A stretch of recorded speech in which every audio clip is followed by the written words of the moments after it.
On WKYT this morning at 4:30, volunteers tracking down folks in need of a warm bed in these very chilling temperatures.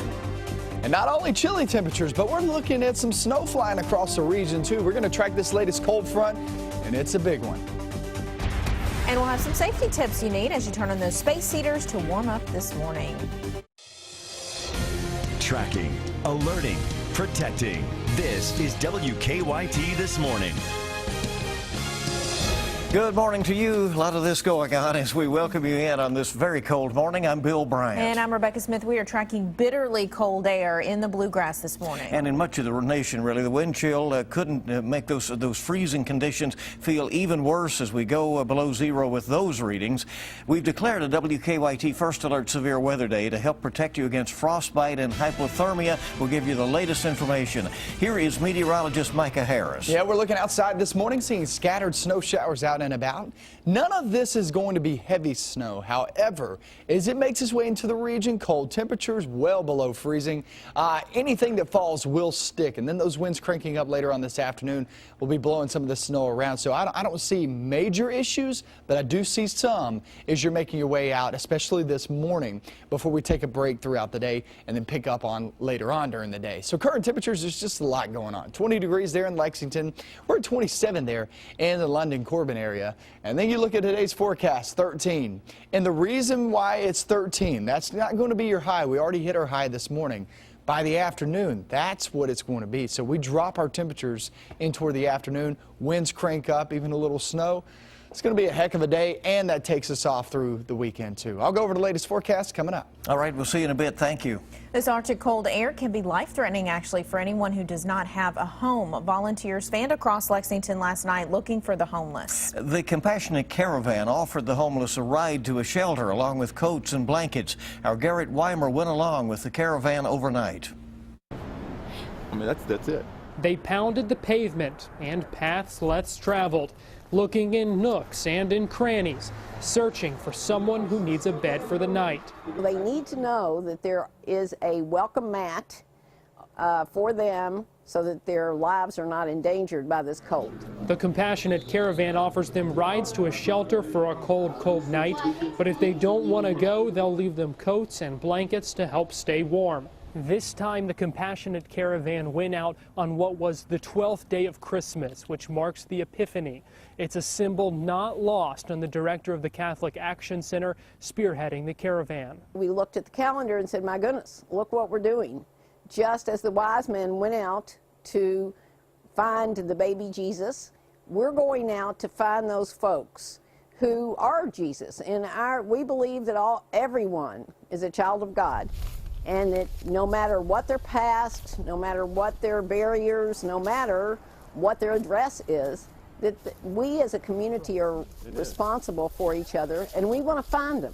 We want to find them and let them know that there is a welcome embrace for all. An embrace that's especially important when temperatures turn dangerous. In Lexington, Garrett Weimer, WKYT. All right, thank you so much, Garrett. And Jenny Ramsey tells us that the Compassionate Caravan helped 43 people last night. She says all but 11 of them took rides to a shelter. Shelters and warming centers will be open throughout Lexington to give people a warm place to stay. The Hope Center is making room for 50 more men at its emergency center on West Loudon. If the center gets full, staff members will take people to other warming centers. The city of Lexington will open warming centers throughout the city over the next 3 days. In Winchester, the Beacon of Hope Emergency Center will be open on Talbot Avenue. There will be a warming center open at St. Patrick Catholic Church in Mount Sterling. Go to WKYT.com for more information on warming centers. Doctors say it does not take long for bitterly cold temperatures to become dangerous or even potentially deadly. They say anyone who has to be outside for work or any other reasons should take extra precautions. Doctors say early signs of hypothermia, feeling cold and shivering, can be reversed by entering a warm environment. If you stay outdoors, hypothermia could get worse and you could lose consciousness. Doctors recommend avoiding long periods of time outside. So far, they have not seen any hypothermia cases in the emergency rooms here in Lexington, at least at last check. Well, some of you may be using space heaters to keep your home warm, but Lexington firefighters say to be careful with those. They say those types of heaters can start fires if they are not properly used. WKYT's Jerica Insko has got some safety tips from firefighters. Fire officials like to remind people of how and how not to heat your homes during really cold days like today and tomorrow. It's something firefighters here take seriously because fire safety can mean life or death. How many fires caused by space heaters can be prevented? All of them. Most fires are due to either negligence or misunderstanding of how the equipment is supposed to work or a maintenance issue. Almost 1 year ago in Muhlenberg County, 9 family members were killed in a fire. Firefighters say it started by material leaning against a baseboard heater. And this captain has more examples since they work these types of fires every winter. They left the heater going to go visit family to celebrate Christmas, and there was a pile of newspapers on the kitchen table that fell over on top of the heater. So what should you do to avoid the same thing happening to you and your family? It starts with not running these heaters when you're not home or asleep. But firefighters would say avoid space heaters altogether. They need to think about what could go wrong, because if it can go wrong, most of the time it will. You might save money month to month with them, but that's not worth the cost of your home or loved ones.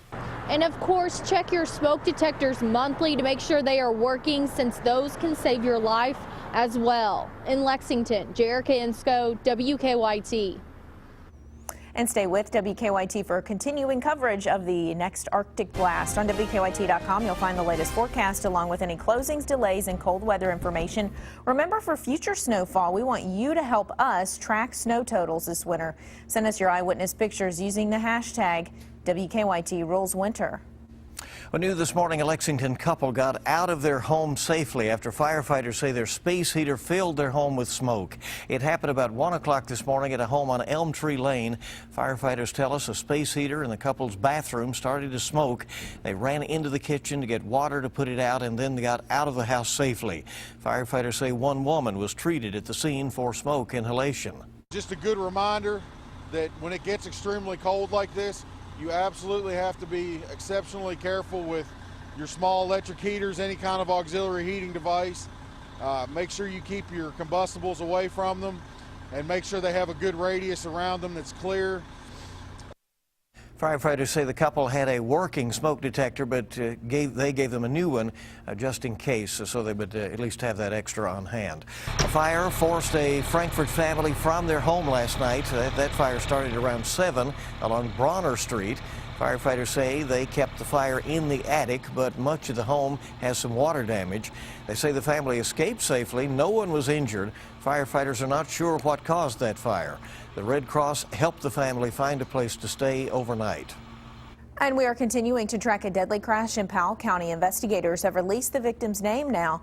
State police say 27-year-old John Martin died yesterday afternoon when his car ran off the road and hit a tree. The crash happened on Hardwicks Creek Road in Clay City. Police say a passenger, 39-year-old Patricia Adams, was airlifted to UK Hospital. She's in serious condition this morning. Police are not sure what caused the crash. It appears the fight against heroin will be a big issue in this year's legislative session. That session began Tuesday in Frankfort. Lawmakers will consider at least 10 bills that focus on heroin abuse and treatment. Governor Steve Beshear and Attorney General Jack Conway announced a pilot program that will make heroin overdose kits available to some Kentucky hospitals. Those kits include Narcan, which doctors say can help save lives after a heroin overdose. UK Hospital, U of L Hospital, and St. Elizabeth Hospital in northern Kentucky are all part of the pilot program. The Stanford City Council has named a new mayor. The Interior Journal reports the council voted to make Eddie Carter interim mayor. Carter was a city councilman. TJ Hill was elected Stanford's mayor in November, but he died days after the election. There will be a special election in November to vote for a permanent mayor. This morning, a golden alert has been canceled for a missing Franklin County man. The Franklin County Sheriff's Office has found 68-year-old Robert Miller. Investigators say he disappeared yesterday morning from his home on Willow Crest Drive. Deputies found Miller in good condition around 1 o'clock this morning in downtown Frankfort. Well, what a way it was to open up SEC play, at least a heck of a game. The #1 ranked Cats received a battle in Rupp Arena from Ole Miss. And the teams needed overtime to decide the game. The rivalry with Ole Miss hasn't gone well for Kentucky. The Wildcats have won 102 of the 115 meetings. Last night, Ole Miss led 38-36 at the half, and in overtime, the Cats won the game finally, 89-86. The Cats will be back in action this Saturday against Texas A&M at 1 o'clock right here on WKYT. When I fell asleep, they weren't doing too well in the first half of the game, so I'm glad to see that they pulled it out. Right. It was a tough one, so the SEC may be a tough go this year. We'll see. 440.